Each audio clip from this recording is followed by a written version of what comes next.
Ever since I was a youth worker, I've always been intrigued as to why some kids seem to go on to thrive and other kids just seem to struggle. And I started my trainee youth work type stuff in the western suburbs of Sydney in a place called Blacktown. It has its fair share of disadvantaged kids. And there's a couple of kids there, one little guy called Pete. Pete had a hard life. I'm sure many of you have been in teaching any time. You've all got a Pete who you've worked with. Pete came from a broken family, all sorts of issues at home, none the least of which was mum's boyfriend used to take it out on him every now and again. When I knew him, he was 12 and 13. But Pete was the most optimistic, most fun, charismatic kid you'd ever want to be around. Then I spent time working in the Sutherland Shire in Sydney, so if you've all seen the reality TV show, a lot less, there is disadvantage there, but there was a lot less of it. A lot of the kids I work with came from very well-to-do homes, had lots of advantages, I guess, in terms of their circumstance. And how many of them, like I think Sutherland Shire actually has a higher suicide rate amongst young people than Blacktown does. Why is that? Why does that happen? And it got me thinking about, I've come across this a few times, and I wrote a little book on it, and I did some research on it, this idea of resilience, because it's becoming more and more common, more and more people are thinking about it. So, in this afternoon session, I want to try and keep you awake long enough just to give you a little bit of an insight, if you've never thought about it, about what resilience is, and hopefully, as you think about it, it'll make little connections for you. It'll also make connections for you about what Peter and the team are trying to do here. They do teamwork, they do leadership. Resilience and self-esteem sort of connects with both, and this will give you some idea, and as coordinators, gives you a framework, I guess, to think through what they're thinking about. If you can't hear me, because of the rain, just tell me to yell a bit louder. Thanks, Pete. So what is resilience? What I want you to do is to think about a time. I was going to give you handouts, but who wants to write down when you're away from school? Think of a time in your life. It can be any time when you're young, could be recently, any time in your life, that was a tough time for you. Please don't just sit there and think, oh, I'll just get on with it. Try and think of something. It'll go quicker if you do. Time that was hard, a really hard time. You're not going to have to tell anyone, so you can be as honest as you want. What was a really tough time in your life? Could have been an illness, could have been a family issue, could have been a career thing, could have been, a mental problem, could have been anything. What was a really tough time? A loss of some type? Okay, I'm looking at you. You're all highly focused. If you've got something, now I want you to think about what did you do between today and that moment to get here? What was it that when you're in the lowest of low, right at the bottom of where you were, if you look back on it now and someone said, how'd you get through that? What would your answer be? Again, don't tell me out loud. So what is it? Would it be another person? Would it be a characteristic about yourself that you weren't aware of before, or maybe you were aware of before? Lots of people say alcohol, chocolates, retail therapy, but something other, something slightly more lasting than that. What was it that got you through? What was it that you learnt from that experience that actually has shaped who you are today? Has everyone got some ideas in their head? Just 2 or 3 things. There's probably lots of things because we live in systems and communities. 2 or 3 things. With those things in your head, we're going to come back to them. Resilience, lots of people term it lots of different ways. I want to define resilience as the ability to bounce back. That's a real simple way. Lots of fancy ways of talking about it, but essentially, resilience is that ability to bounce back. What is it that when we get knocked down, that moment you just thought of, what is it about who we are that enables us to get back up? When I first started hearing about resilience, I used to think, or you got the impression that there were some people who were born resilient and there are others who weren't. You hear it, even when people, give some word of testimony about someone who's done a great thing, say, oh, you just couldn't fault his resilience. He was she was a really resilient person. You get the sense of, did they get the resilience gene and other people miss out? Truth is, and the research shows, that it's a bit of both. No one is really, we are all born resilient to one degree. The very fact that we survive birth and we keep going, there is an innate sense to survive. But we also know more and more now that resilience is something that we actually acquire as we go. And you can actually acquire resilience from quite a young age. And there are those who actually develop resilience and there are those who don't develop resilience as well. Because resilience isn't just an attribute. It isn't that you've got the resilient gene. It's actually a whole system of different abilities, skills, and attitudes that we have. Some time ago, there was a project done called the International Resilience Project. Creative name. Has anyone heard of it? Nope. A lady called Edith Grotberg ran this resilience, and it researched people from all around the world, so it was across different cultures, across different countries, thousands of people involved. They identified 26 unique characteristics common to people who demonstrated resilience. Of those 26 things, none of them included surviving natural disasters, surviving family breakdown, undergoing some chronic medical condition of which they overcame. See, resilience is not dependent on circumstance. Resilience is not dependent on circumstance. Kids don't have to go through a terribly hard time in order to develop resilience. They can already have the attitude, skills, and abilities before it happens. All that the tough times do is they hone it. They bring it to the surface. Of those 26, I'm not going to take you through 26 different skills. I got it down to 3 things, which I call the 3 S's of resilience. And they 3 S's: support, strengths, and skills. Support, strengths, and skills. And in the little bit of time we've got left, I just want to take you through what those 3 things are, just to get you thinking about, when you look at your students, how are they going with these support, these strengths, and these skills? To make it a bit easier for us, each one of these S's has a statement I can make about myself. Now, I want you to go back to what I asked you to do early on. What were the 2 or 3 things, just bring them to mind, what were the 2 or 3 things that you would attribute you getting your hard time, through your hard time? Have a think what they were. First thing, support. Support is a statement that begins with, I have.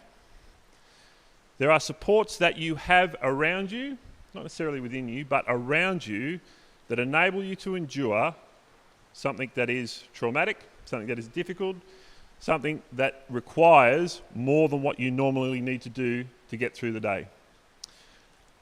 Strengths are statements that begin with I am. So this is much more likely to be if you thought of a physical attribute, a characteristic, a character attribute of yourself. I am. And we'll look at some of these. And the third one is skills, and this is I can. So maybe it was something that you learnt to do. Maybe it was that process itself that actually taught you to do it. We all have these skills, and psychologists everywhere are making a fortune. All the skills we tacitly, without knowing, acquire that end up causing us grief later on, they try and unplug them and point them out to us and say, that's a good skill, but it's not helping you. We all acquire these skills. Resilience is about being able to acknowledge the skill and use it appropriately. Does that make sense to people? Support, strengths, and skills. These are the attitude, skills, and abilities that make up resilience. It's a network, it's a system of characteristics rather than just being a thing. And each of us can have them, each of us can develop them. More importantly, we can actually help young people develop them early. So I want to quickly go through some of these. Okay, so some of the support characteristics that we can develop. I have encouraging environments. All right?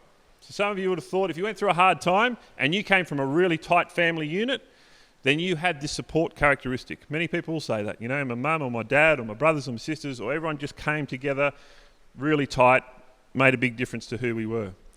An encouraging environment isn't one where everyone is nice to each other. An encouraging environment isn't just one where people give each other lots of praise. Encouragement, good encouragement, is specific, it's affirming, and it deals with an attribute that the person can control. It's specific, it's affirming, and it deals with the attribute a person can control. By that I mean encouragement isn't just being an environment where people look at your natural talent or your natural beauty or your, whatever it is, your genius, and say, gee, you're good at that. That's praise. Praise is fine, but it doesn't actually translate to being an encouraging environment. If I'm born with a really big IQ, trust me I'm not, but if I was, it is beyond my control The intelligence is just there. If one day my intelligence is unable to solve a problem, and all I've got in terms of understanding who I am and my capacity is this thing that I have no control over, but it comes up short, what do? If I've just been praised for being beautiful, and that hasn't happened either, if I've been praised for being beautiful, for being smart, for being naturally fast or naturally strong or well coordinated, but these are things that have just come naturally to me, what happens when the thing I've always been praised about no longer solves a problem in front of me? It's useless. An encouraging environment is where people have said to me things that I have done or things that I am able to control, such as holding the microphone closely, that has helped me. So I have an encouraging environment. Thank you, clicker. I have a range of people I can call on. Now, this is different to being in an encouraging environment. I could be in an encouraging environment. Your classroom may be a very encouraging environment. You may be a great teacher and you're really good at giving positive, applicable praise to the kids who you work with. But that doesn't necessarily mean the child feels like they have people they can call on. Even if you are encouraging them, there has to be a relationship that goes beyond just you saying helpful things to them. There needs to be a connection, and resilient people generally have more than one. They have a network. So kids who come from very small or broken families, who struggle to integrate well at school socially, tend to lack the capacity to develop real resilience because they lack that network. However, those who are involved in clubs, sporting clubs, youth groups, who do well, who are connected at school, come from large families, much more likely to endure things with a deal of resilience. And finally, just having a range of people I can call on, there's a whole nother level though. People I can trust. People I can trust is different to people I can call on. So if I get stuck one day without a car, I can ring up a mate and say, oh, do you mind swinging by and picking me up and taking me to work? That's someone I can call on. You know, and there's lots of other examples. But actually trusting someone, and trust in this respect is a verb, not a noun. It's not a thing. It's something I have to do. Who is it in your life that you actually trust? Not who is theoretically trustworthy, not who is believable, not who has the label of dependable, but who is it that you would actually put your trust in? Think of your students. Do they all have someone they can trust? Support networks are crucial. One of the things about a program like this, which is far more experiential, is it actually teaches kids that trust is a verb. They are explicitly made aware of the fact they have to trust one another. A good team is a team that trusts each other. The staff here, and those of you who've been here before will know, these guys are really good at helping young people think about, who do I trust? Am I trustworthy? Can I trust these people? Because trust is something we need to learn to do. Trust to adolescents is what fairness is to little kids. It is a massive issue. Little 2 and 3-year-olds are starting to learn the idea of fairness. That's where the terrible twos come from. Trust is that issue for teenagers. Trust is massive. Teaching teenagers to trust is absolutely crucial for them being able to reach out when things go bad. And blokes, we are particularly poor at this. I know it's a bit stereotypical, but my experience is, and particularly young blokes, because they don't see older blokes actively trusting other blokes.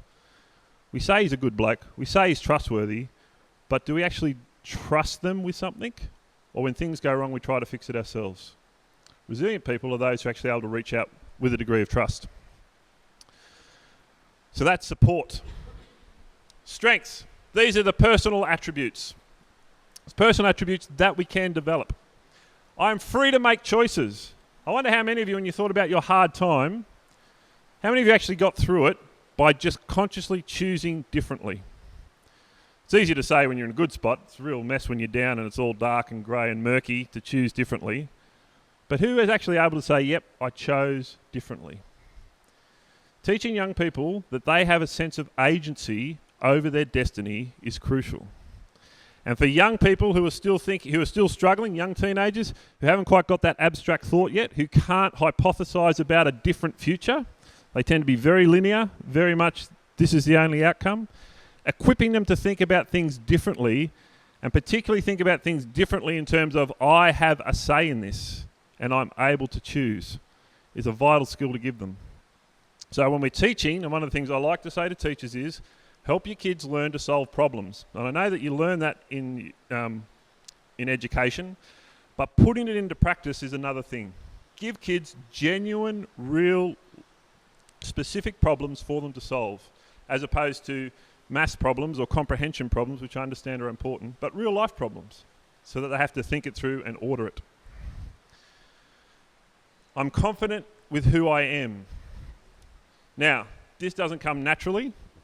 We actually have to get this. This is part of coming from the encouraging networks, from having people we trust.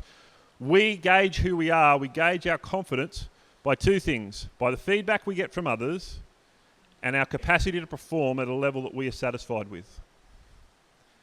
Feedback we get from others, the capacity to perform to a level we're happy with. Can you see why resilience would be a crucial part of a curriculum in an environment like this? You're with a team, you do something challenging, you go out of your comfort zone, you feel like it's risky, and you do it. What happens?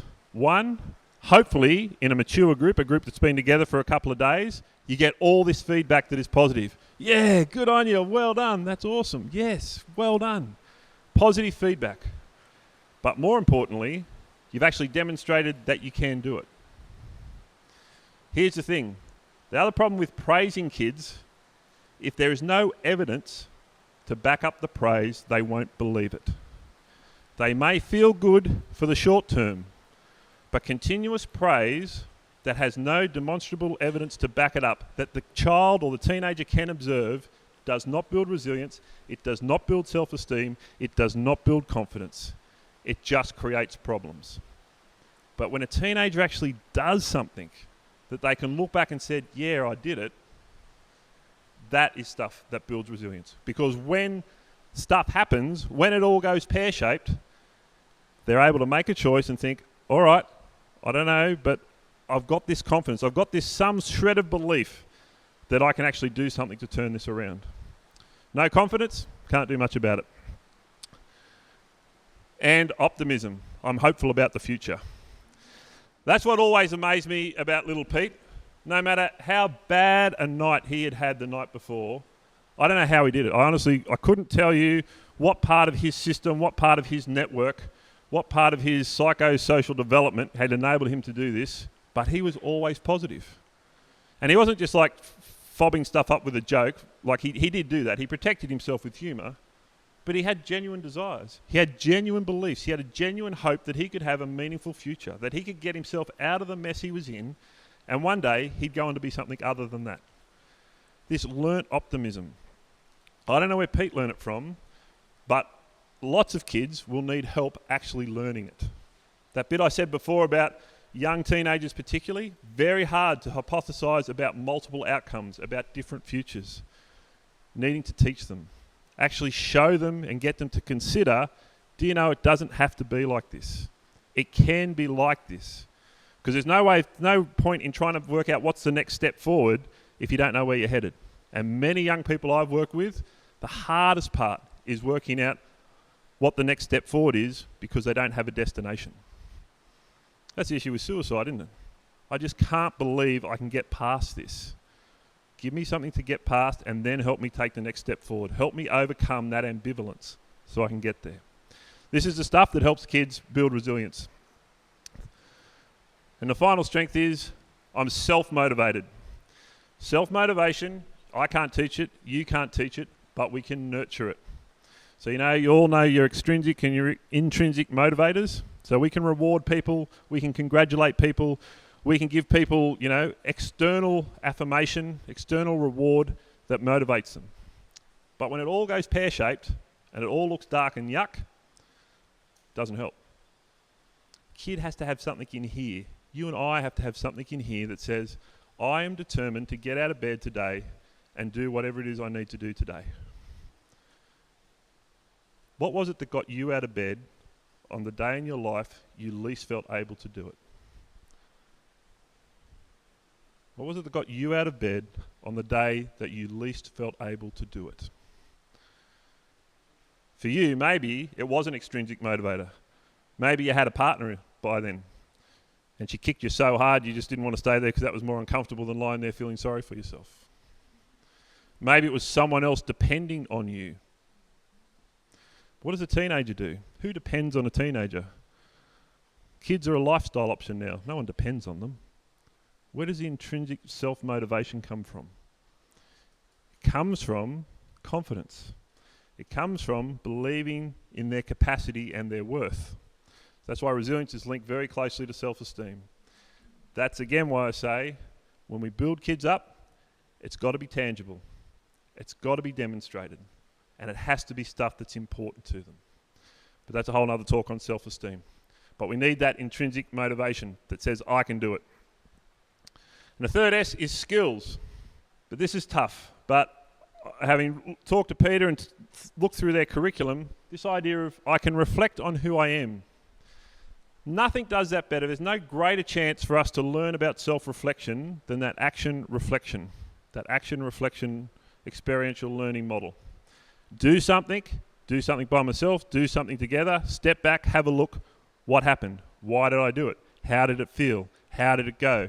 What would I do differently? I'm sure you're all familiar with it, but these are skills. So it's not the great metaphysical reflection of, I think, therefore I am, or this is my meaning in life. If you ever find a 14-year-old who has worked out the meaning of life, please drop me an email and let me know what it was and how well they articulated it.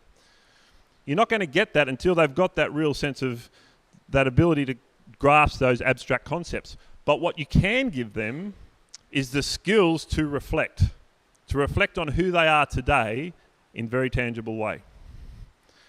When you were thinking of your lowest point, were you able to step back at one level and nearly like watch yourself in a movie? Were you able to do the choose your own adventure thing? Step back and say, I'm a character. What do I want my character to do? Were you able to step back and say, if I look back at what I've done, I actually got myself into this mess. I'm sitting here blaming the world, but when I think really honestly about it, my choices led me to this place. See, the capacity to do that, to admit what the problem is, you can't solve it till you understand it. Teaching kids to be reflective of who they are, and that's what happens in a program like this. They go out, they have an experience, then they talk about that experience in a meaningful and targeted way. You can do it in your own classroom as well. You can do it with your own kids. Places like this, though, take it to another level. Thanks, Pete. And I can solve problems. Again, the things they're learning academically about solving problems are important. They're little building blocks, but then being able to structure life in such a way that it can be a problem. And this is the issue. My experience of working with teenagers is that it is all chaotic. It is not neat. It is not a set of propositions arranged in some formula of which I can control and I can work out. If I could get it to that point, then it's possible to solve it. But when it's just a big mess and it all looks scary and hard and messy and I don't even know where to start, how do I solve that problem? Teaching kids to take a step back, to break it down. They learn that by watching adults do the same thing. That's how they learn. By watching adults break problems down and solve them little bit by little bit. Break it up into its component parts. Teenagers do this thing where they flood emotionally. It's all or nothing. You've all experienced it. It's hard to solve a problem when it's all over the shop. Teaching kids to step back and look at it little bit by little bit, say, what are you going to do with it? I can communicate with others. This is really important to do either of the previous things. Very few people learn to solve problems by themselves. Very few people actually do solve problems by themselves. I think back, I rarely come up with a solution to my problems by sitting in a dark room in silence. It's usually something that I see, something that I hear, something a mate says in passing over a beer, or sometimes I just go and say, I don't know what to do. More often than not, we solve our problems when we communicate to others. Purely the process of just talking it out. I may solve it myself, but I only solve it in the context of talking it out to someone. Did you talk about your problem?